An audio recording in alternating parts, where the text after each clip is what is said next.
It's Friday, so you know what that means. It's time for Kobold Press's Black Flag Friday. I'm gonna get that down to a point where I can just say it a lot faster. That being said, we have a new article. As such, let's take a look at what it says. Sorry, my chair's encroaching on the screen here. All right, so here we go. We have Project Black Flag Friday, all hands on deck. It's February, and Project Black Flag playtesting draws even closer. As our kobolds work their nimble fingers designing and editing the first playtest material, we're excited to answer some of your burning questions. This is not a question that I'd had, but it's a great answer to have. First, let's reveal just a few of the partners raising the flag with us. The virtual space is increasingly important to Kobold Press and tabletop games, so we're excited to announce some of the VTT and digital tool partners we'll work with over the next few months. Shard, Roll20, Fantasy Grounds, Foundry, World Anvil, Demiplane, and Alchemy. That is everything with the exception of D&D Beyond, but it's not a D&D product, so that makes sense. This is literally... I can't think of any other virtual tabletops. Do you guys know of any? This is like the whole list as far as I'm concerned. At least of the ones that are in production and fully rolled out at this point. All right, so let's zoom in a little bit more so you guys can see it. Some things stay the same. As announced, Project Black Flag will be compatible with 5e, but there's more. Kobold plans to revise and sharpen familiar mechanics while offering new, streamlined options for a core tabletop game. Dice Goblins of the World rejoice, you can keep your hoard as Project Black Flag will use the beloved, time-tested set of platonic solids D4 to D20. And also the D10, which, okay, sure, isn't a platonic solid, but everyone loves it so much, no one brings it up. And what kind of kobolds would we be if we didn't show love to our monsters? You can expect a Project Black Flag core book of 400 monsters fully illustrated. It will include some of your favorite classic fantasy monsters and all new ones to bedevil players. Kobold Press, you and I have worked together in the past. This is me raising my hand. This is a black hat. I need a flag. Can you guys send me a flag? Then we can have a thing to raise. Either way, I'm raising the black flag. Let me work with you guys on this. I'd love to help make monsters. I love that. So consider this my application. All right. And some things change. Now let's talk about ongoing design. The first playtest packet in February contains rules and mechanics that focuses on character creation. Talents and backgrounds. A new talent system helps players customize their characters with potent magic, martial, or technical advantage. Technical. I like this. So we're seeing kind of a technology piece here. So I guess this would cover, the whatever would be as close as possible to your artificer, as it were. So magic, martial, and technical advantages. Race and heritage system. Not every dwarf was raised among dwarves, so we'll split those aspects to help refine character concept. During character creation, choose a race, which represents a character's biology, and a heritage to represent upbringing in a particular group of society. Choose a standard match of race and heritage for a more traditional character, or mix and match to craft a unique origin. Makes sense to me. We look forward to your feedback in helping us refine these options. We'll have a new playtest packet each month highlighting new features and options. Do you want to get these click the link, right? Thank you everyone who continues to support us as we develop Project Black Flag. Raise those flags high.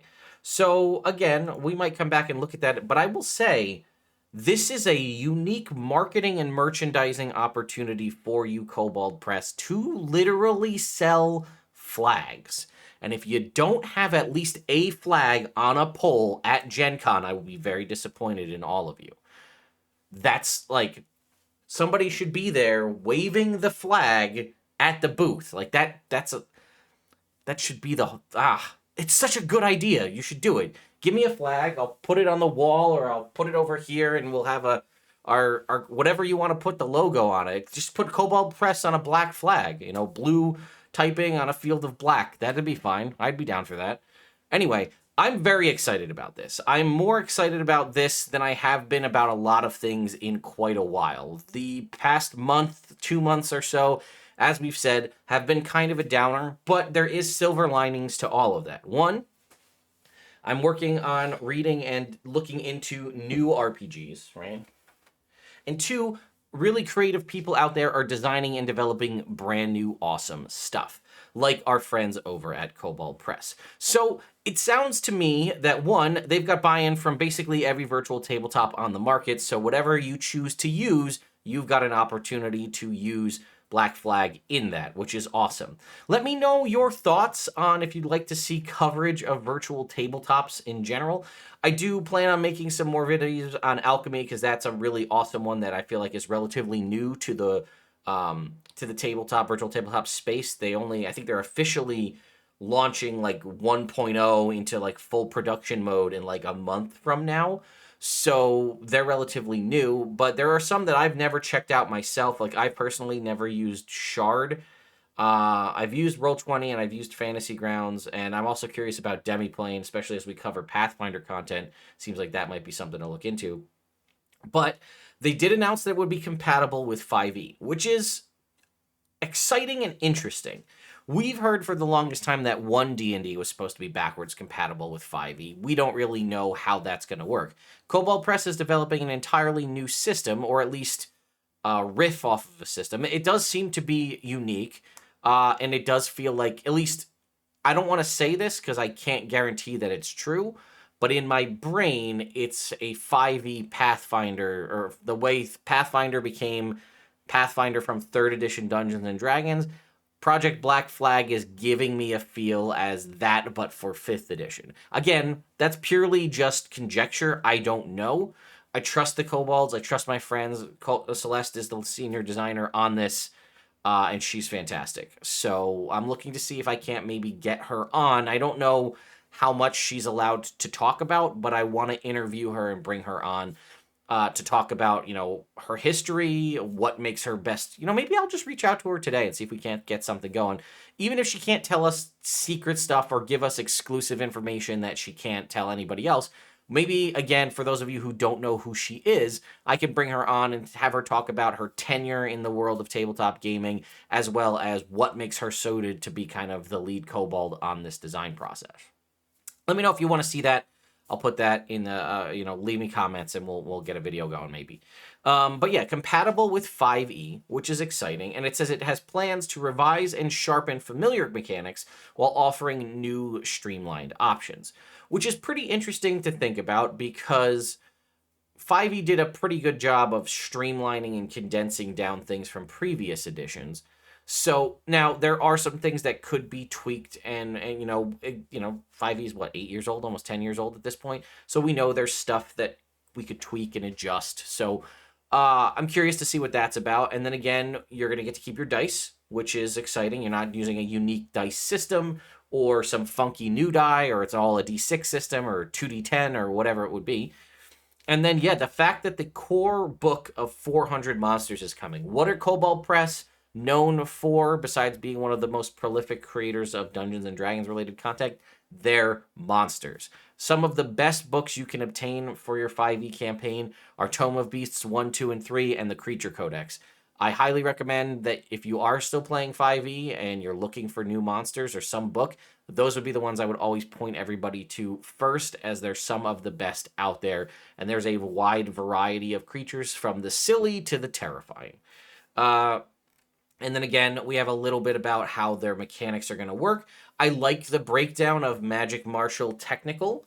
I'm curious to see, is that just like one or two like classes or whatever, professions, whatever they're going to call them? Or is it like, do we have, it can't, if it's going to be compatible with 5e, it can't stray too far, I assume, but maybe I'm wrong. I don't know. I have conversion systems for other systems that were a D10 system and how to convert stuff from a D10 system to a D20 system and back again. So conversions do exist, so who knows? And I like this concept of how they kind of are handling the race and heritage, right? So race is biological and heritage is upbringing. So you could be a dwarf race raised by dwarves, or you could be a dwarf race raised by elves or something like that. I like this system. I think it's an interesting concept, and I think it could allow for a lot of customizability. And the nice thing about switching between the two is each time you expand and add an additional heritage or an additional race, they now have all that other options to go back and forth. This is a concept which I would not be surprised if we start to see in this monster book, because I know Celeste, is a similar concept to templates, right? A template is something that you can apply to a monster that allows you to change it. So if it's something like the fiendish template, let's say, you could have a fiendish bear, a fiendish mind flayer, or what have you, right? You could make those changes. And I like that. And I wouldn't be surprised if we see something like that in the monster book. And that kind of gives me a similar vibe with the race and heritage option, where adding one now can tie into any of the previous existing ones. So one new heritage, let's say you roll out 10 races in the base core rules, you add one new heritage, that's now a heritage available to all 10 of those races, allowing you for a ton more options of mix and matching. So anyway, I'm very excited about this. I also love consistent content. And the fact that Kobold Press is making these updates every Friday means I have something to talk to you about every Friday, which is pretty exciting. Let me know if you'd like or prefer this to be a live stream as opposed to a video like this where it's a standalone. I've been curious. I've been toying around with also doing vertical live streams on other platforms like TikTok or Instagram, because I found there's a new way that I can stream in both vertical and horizontal modes at the same time. That's a more technical thing for the streamer community and stuff out there, but let me know your thoughts. Anyway, thank you all so much for watching, and I'll see you next time.